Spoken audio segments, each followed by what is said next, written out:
Everyone, this is Christina within the garden, and we are working on a project today that I have been looking forward to. It is the trimming of our dappled willow tree.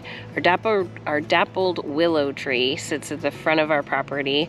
We put grass in this area and it had rocks here before, and the tree is watered from the sprinkler system from the grass being watered. And we really like this tree. The height of the tree is what we were looking for. We did not want to completely cover the front of our house so that it could not be seen. We wanted something smaller. This tree has actually grown a lot more than I anticipated. Today we're gonna be trimming up the base limbs all the way around, and then I'm gonna be looking into the center of the tree to see if I can raise the canopy by cutting off some of the lower branches that we're not gonna need. And then at the end, we're gonna trim the top. You'll see that we have some tools today that we may not use. Joe brought out a ladder. I'm not sure, I know I'll need the ladder. I think this ladder is much taller than what we're needing, but take a look. I'm gonna take you out to the road so you can see a full view of this tree. When the sprinkler system goes off, the water weighs heavily on the branches and they end up touching the grass, which is perfectly fine, except for we try to mow this lawn underneath the grass. So keeping it limbed up is something that we actually have to do a couple times a year. So if you're thinking to yourself, you're not sure why I would be doing this in August when it's hot, it's because I have to do this a couple times a year to keep this growth pattern in check.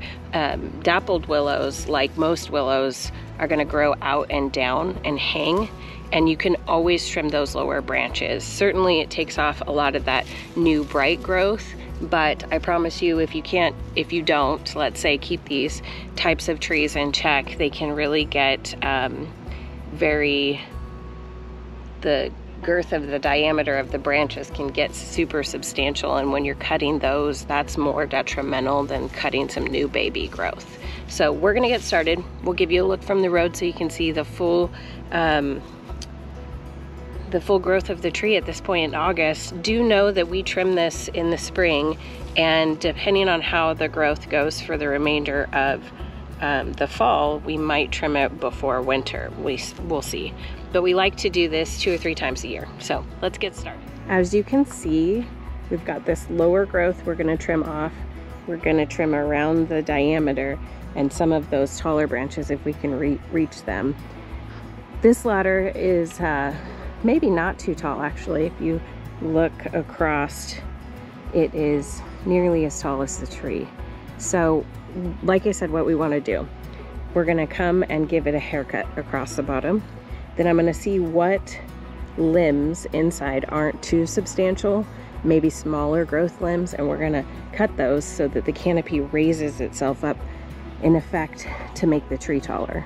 So we've got our hedge trimmers for the bottom.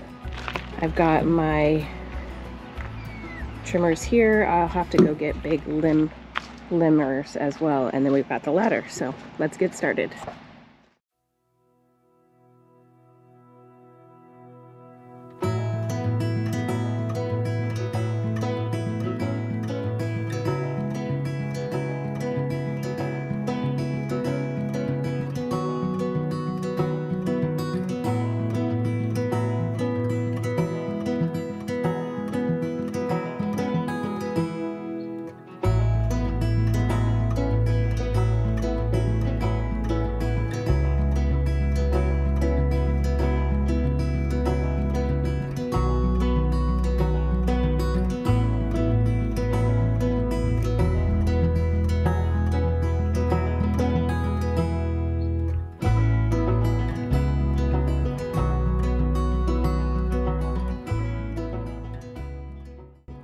I wanted to take a second and show you this. When you have a tree with a new limb trying to grow a new plant like this, this is called a sucker.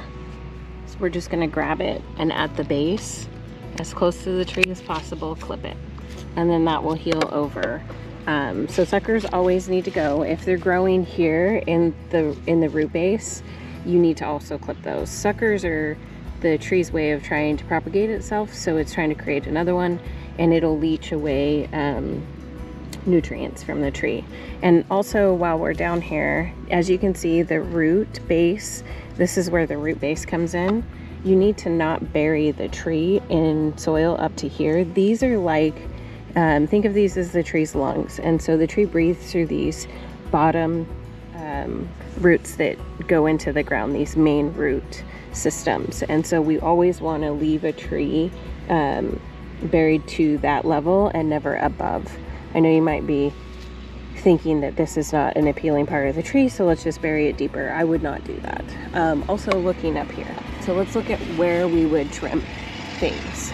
So this is new growth that is growing up in a way that we do not like. It's just growing straight up. So we're gonna take these out, and then you're gonna wanna take, so you wanna take out the one that is rubbing. This one's diameter is a lot bigger, so I'm gonna take out the smaller of the two. And then a lot of this growth that's growing down, we don't need that. I want the top to grow up and then come down so that it kind of covers all this lower growth. But we don't need the lower growth to grow out and come down. So let's trim those.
More than I originally anticipated for a couple of reasons. A lot of the growth from this side grew that way across the tree. This is a good example where this limb, well, this one's not all the way across, but you can see this limb could be taken out, but I've taken out so many major limbs that are growing across the tree and rubbing each other that if I take this one out, we're gonna have serious holes until it regrows. But here's what I want you to know, is that these dappled willows come back with vengeance. So while you think you might not have enough of the tree left to keep the structure you want, I would love to, as the tree gets bigger, take off this bottom limb here, that bottom limb, that one across. And I'm gonna limb up some of these top ones and then call it a day, but let me step back and show you. This is not carrying the shape at all anymore. I had to take a bunch of these lower limbs here off, so the shape down here isn't going to be there at all. But I'm going to show you guys a recap video of this in a couple weeks and show you that this tree, like I said, it comes back with a vengeance. But what I'm happy about is how much we can see the trunk and how much air can flow through the canopy now, whereas it didn't have that before. So I'm going to try to reach as many of these top branches as I can and just clip them off so that the tree kind of focuses on its growth down here and not its upward growth. But this is exactly what we need to do every couple of years, is come in and make sure that the inner growth has been taking care of itself. So while I anticipated this to look kind of like a mushroom, like a haircut that we were giving it, once I got in there, a bunch of these limbs were growing across each other, because it'll start out as a tiny limb, becomes weighted, starts leaning over, and that limb will grow. And the diameter grows. And then of course, like I showed you that center one, it'll grow across the main tree limbs and rub. So here, let me show you one right here. So we could eliminate this one, or we could eliminate this one. But at this point, like I said, we keep hacking away and we might just have a tree trunk and not any limbs left. So you have to take a little bit every year. So let's back up. Just gonna finish this part here. And I still, like these two front ones here and here, we lost a lot of this front growth, but I left the tree limb out like this because what they do is they grow these little new growth right off of them. So like here, and they'll grow some new growth My battery died toward the end of that. It's hot today. Okay, so I'm having some second thoughts about that bottom limb. I think I should just take it now. And here's why. If we're gonna look at this a little crazy looking, I think we should just take that one, because I kind of did that on this side. And if you go back, the upper growth doesn't look bad. Almost makes it look like it's a regular tree that's not weeping. However, there's one right in the middle that's kind of crossing a bunch of branches. I might try to trim that. But I think what we'll do is we'll take that limb off, limb around the bottom just to create an even level. Maybe limb up this side right here on the edges, and then take that one off and be done. It's just so big. And do you see I tried to take off some bottom ones here because we don't need bottom growth growing this low on the tree. We just don't need that. So I'd hate to do it, but it's like, you know, it's not giving that much to the tree anyway. Look, it's just that little bit. So let's try to, I don't think I'll be able to cut it this far back. Let's try to cut it this far back. And then Joe and I were gonna take a saw and cut these back and then seal them with tree sealant, so that it doesn't, because every time you cut a large piece of this open, you're opening it to potential pest and disease.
Well, it's incredibly hot out here, and if I take any more off this tree, I think that we're gonna lose parts of the tree that are vital. So I'm gonna stop.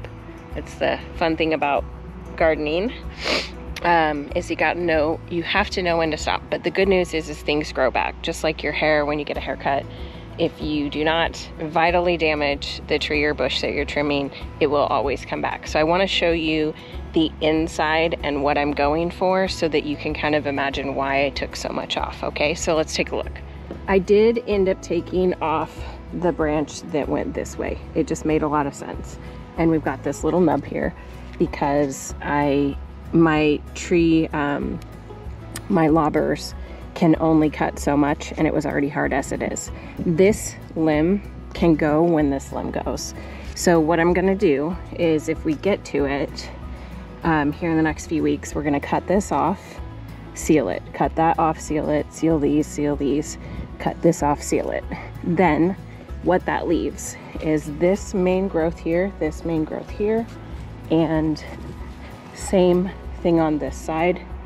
And that allows those, with these particular trees, there's no leader necessarily, or there could be one, but there's not necessarily one here. Because as you can see, when the tree grew, it grew up here and then split. So it's not gonna be like an oak tree where you see a leader, okay? But what I wanna do is I don't wanna have any growth from this line down, because it just really makes it too low. So we'll, again, come in here with the chainsaw, actually cut this so that it's flush, cut this, and then we'll seal it all. And then we'll be left with these two taller limbs here that can grow all the way up and hang all the way down. And then from there, we can do more of a haircut bowl. Do you see as that limb comes out? That's not really needed. So you can train your trees. If you see this side is really missing a lot of it, well, that's partly because, like I said, this growth came up and down too far. So we want it to focus on, it'll fill in, so don't worry. We want it to focus on filling in upward. Okay, so let's go all the way around. Now, last steps, fertilize your tree, people. You can use Biotone's tree tone, or sorry, it's not Biotone, it's a Spoma's tree tone. And then we're gonna water it in. And then we're gonna let it be and not trim it again this year. See how that one had to get clipped? It'll fill in. This will lean that way, I have no doubt. Like I said, this plant comes back with a vengeance, so I do not have to worry about it, but I do see that it would be better symmetrically if we took that one off, so that's what we'll do. All right, we're gonna put our fertilizer around the ring of the tree, water it in, and call it a day, guys.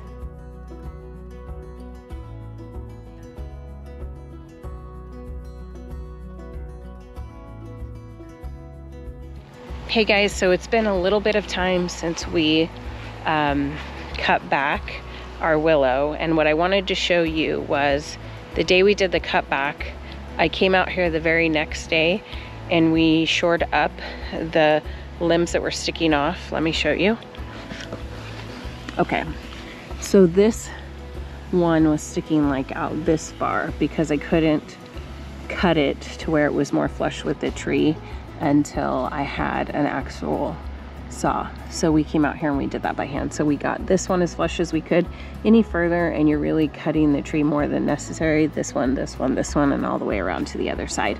Then we put, and you can get it right on Amazon, we put some tree, it's not a wound healer, it's just a, I'll put the name of it in the comment section, but it's just a seal. So what it's doing is it's preventing any moisture, bugs, or infection from entering the tree where the wound was opened. Now, part of the reason that we gave this tree a super healthy haircut was because if you see here, I wanted the tree to grow taller with the canopy. It was really hard to do because it was literally touching the ground, and it really is not meant to be a very tall tree. So we only brought it up that spacing. But if you think about it, this right here had a limb coming all the way downward. So picture that coming down this way. So we raised the canopy at least by 5 or 6 inches. And then it can focus on these two main, you can see here and there, those two main sources to bridge out. Now backing up, we didn't cut the top. So when you're trimming a tree, if you're topping it, it's gonna grow wide, right? It's gonna spend all of its energy growing wide because you've just cut it on top. If you cut it around the base or on the sides, it's gonna focus its growth on upward mobility. And so what we're trying to train this tree to do is, if you see, it's growing up and then it'll hang down. Now, because the branches are somewhat taller than where they would have started, we're gonna have a better advantage to where when it hangs over like a willow does, then we're gonna come around and cut the base like a haircut. And even since then, there's some little pieces hanging down. So I think it turned out really good. We almost couldn't even mow the grass because this tree had so much. And granted, I want you to know that we never intended to, or I never intended to, cut this one out to where it's not, you know, a full rounded tree. But the fact was is that that particular limb was growing in a way that wasn't working for the growth pattern I wanted. So here we go. So it was coming out again and the actual limb was pointing all the way down. And so the reason I stopped it there is because these shoots will produce new ones, new branches, and it'll go up in the direction we're hoping for. So if you were worried about me totally hacking this tree, just know that sometimes a rejuvenation cut is necessary. And this is a pretty established tree of ours. It's in a place where it's one of the first things seen, and so we want it to look a certain way. These dappled willows, these shorter willows, are really hard to train into a habit that you want it to grow in. And so a lot of people don't plant them because, unlike other willows that are so tall that it's okay if they have limbs hanging down, this particular willow is just really tiny. And so if you can't get it to grow in the way that you want, it might not work in an area where you're gonna want an underneath, let's say, grass area like we have. Now, you could have put it somewhere in the landscape like we have here and didn't care what was under it, then you could have been fine. We didn't really plan ahead, so this is what we've done. And like I said, this rejuvenation cut, the only part that looks funky is right there, but the rest of it looks great. This is what we want, where it's growing up and down, not from the base and down. Thank you so much. And that is our trimming of the willow tree. I wouldn't say that I'm an expert and you should follow my directions. I'm just saying that that's how I cut the tree, and that's what worked for me. And we've cut that tree multiple times over the years. So it tends to come right back with a vengeance. Honestly, it's almost like a weed because I have to keep, you know, rejuvenating it every couple of years. So anyway, thanks so much, you guys. Hope you subscribe and have a good day.